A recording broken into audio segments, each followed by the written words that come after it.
Le vacarme d'un chantier de construction. Bienvenue à Orly, dans le Val-de-Marne. Nous sommes tout au bout de la future ligne de tramway T9. Fin 2020, vous pourrez relier Paris à Orly en 30 minutes avec ce tram. Pour le moment, la ligne est encore en construction, mais 2 bâtiments sont quasi prêts, là où les trams vont se faire chouchouter. Alors ici, on est sur le futur site de remisage et de maintenance du tramway T9. Donc c'est ce qui clôture la ligne en bout. Donc ici, les trams rentrent. En premier, ils vont dans un bâtiment qui s'appelle la station-service, où on a une partie sablage. On sable les roues des trams pour avoir un meilleur freinage. Puis dans la station-service, dans ce même bâtiment, en continuant, on arrive sur la machine à laver, où les trams se font laver. Elle, c'est Salomé Senkeisen. 30 ans, cheveux longs, bruns, casque de chantier sur la tête et bottes en caoutchouc aux pieds. Dans le jargon des métiers de la construction, elle est DET, directrice d'exécution des travaux. Alors là, on arrive dans l'atelier. Donc c'est le plus gros bâtiment du site de maintenance et de remisage. Donc on a une première partie, l'atelier, la halle, où on a les 7 voies sur lesquelles peuvent se faire entretenir le tram. On voit ici vraiment la coactivité qu'on a entre les entreprises. On a des entreprises qui posent la charpente métallique, des entreprises qui posent les panneaux rayonnants, des entreprises qui posent les siphoïdes, c'est les tuyaux noirs au bout là que vous voyez. En même temps, mais on a des électriciens qui travaillent ici sur les chemins de câbles qu'on voit.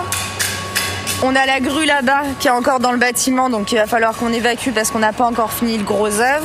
Donc voilà, il y a énormément de monde dans un petit espace. Salomé est salariée chez Arcadis, une entreprise d'ingénierie. Son rôle ici, superviser et coordonner le travail de 11 entreprises sur la construction de ces 2 bâtiments. 100 ouvriers travaillent sur le site. Budget de ce chantier, 30 millions d'euros. J'en ai recommandé 30 en plus, qui doivent arriver normalement lundi ou mardi. Donc lundi ou mardi, et puis après on les pose en suivant. Ça marche. Et lui, il m'a ordonné 50. C'est bien. Ok, super. Il faut savoir qu'ici, on ne les posera pas. Je sais. À cause des filets, de tous les trucs oui. et tout, ce sera reposé qu'après. Ouais, il n'y a pas de souci, ça je vais. Les ouvriers viennent vous voir. Quel type de questions ils vous posent ? Par exemple, la question qu'on m'a posée ce matin, une entreprise n'arrivait pas à mettre une pièce en hauteur parce qu'il y avait une pièce d'une autre entreprise qui la gênait. Donc c'était Salomé, qu'est-ce qu'on fait ? Donc là, faut prendre une décision, on va couper cette pièce, l'autre on va la démonter, on va passer lui d'abord et toi après. C'est de l'ordonnancement et oui, c'est essayer un peu d'être le chef d'orchestre de toutes ces personnes. Et pourtant, quand elle était lycéenne en terminale scientifique, ce n'était pas le métier dont elle rêvait. Ça a été un peu par hasard, on va dire. Au début, je devais faire une fac de médecine. Et pour rigoler, dans les différents choix qu'on peut mettre à la sortie du lycée, j'ai mis la classe préparatoire du lycée Saint-Louis, parce que mon arrière-grand-père était prof de maths là-bas. Il s'est avéré que, grande surprise, cette année, le lycée Saint-Louis avait ouvert une nouvelle classe pour les lycées venant de zones dites défavorisées. Donc moi, je venais d'une ZEP, donc je rentrais pile poil dedans, donc j'ai été prise à Saint-Louis. Quelle formation vous avez faite à Saint-Louis ? J'ai fait PCSI, voilà, puis PC étoile. Donc c'est physique et sciences de l'ingénieur, et ensuite je me suis spécialisée en physique-chimie. Donc ensuite j'ai passé les concours et finalement au résultat j'ai vu que les premières écoles que j'avais c'était uniquement des écoles d'informatique. C'est quelque chose que j'avais jamais voulu faire. Donc j'ai vu la 5e école que j'avais, c'était le STP dans le classement. C'était une école spécialisée dans les travaux publics, bien classée, avec des bons quotas en sortie d'école. Du coup, j'ai dit go, on y va, on va faire de la construction.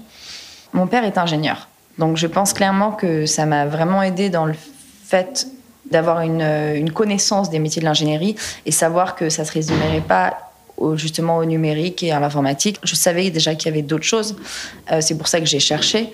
Clairement, le problème actuellement, c'est que le métier d'ingénieur, il n'est pas connu. Il est ramené aux mathématiques, au numérique, à l'informatique, qui sont des métiers qui sont beaucoup plus convoités par les hommes.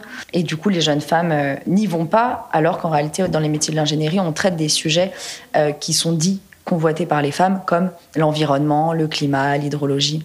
Donc oui, mauvaise connaissance du métier de l'ingénierie. Aujourd'hui, Salomé ne regrette pas son choix. Est-ce que vous pensez que votre métier a un impact sur la société ?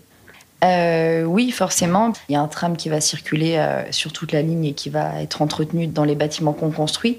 Donc forcément, ça va permettre aux gens de se déplacer dans Paris, d'agrandir les accès justement à la capitale pour des villes qui sont un peu plus éloignées. Ensuite, il est prévu de raccorder donc, la ligne de tramway jusqu'à l'aéroport. Donc voilà, ça va encore permettre des déplacements plus aisés pour les gens. Donc oui, on a un impact direct sur la société. Je refuserais de retourner à une journée type bureau. À être assis derrière un bureau, toujours au même endroit. Sur le chantier, ça change tous les jours. Vraiment, c'est très varié. On arrive, on ne sait jamais quels problèmes vont avoir les entreprises. Ça nous tombe dessus. Donc on se renseigne, on apprend jusqu'à trouver la solution parce que les mecs sont bloqués tant qu'on ne leur a pas apporté la solution. Donc voilà, on apprend tous les jours sur des sujets qui, quand on va se lever, on ne sait pas du tout lesquels ça va être. C'est aussi un métier où on a beaucoup de reconnaissance. Parce que les ouvriers, c'est pas comme un cadre où il n'a pas la langue dans sa poche, il va venir nous voir, il va nous dire « Ah, toi, t'es bien, t'es génial, j'adore comment tu travailles ».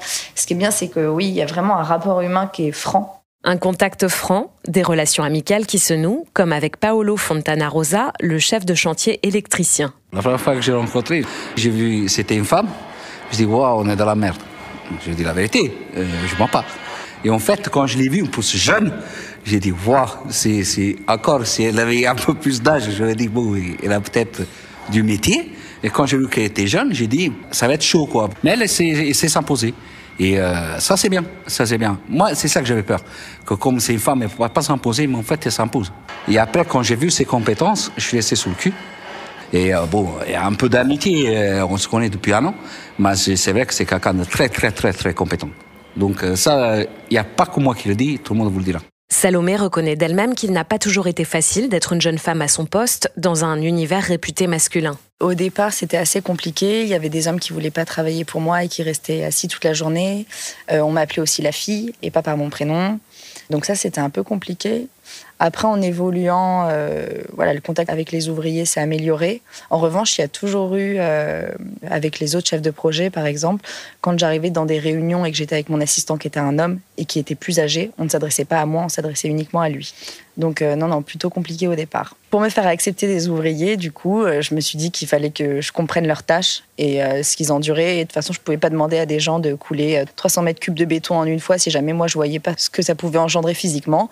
Donc j'ai coulé, j'ai tiré le béton avec eux, j'ai eu des ampoules plein les mains. Du coup, après, je faisais plus attention en plus à ce que je leur demandais.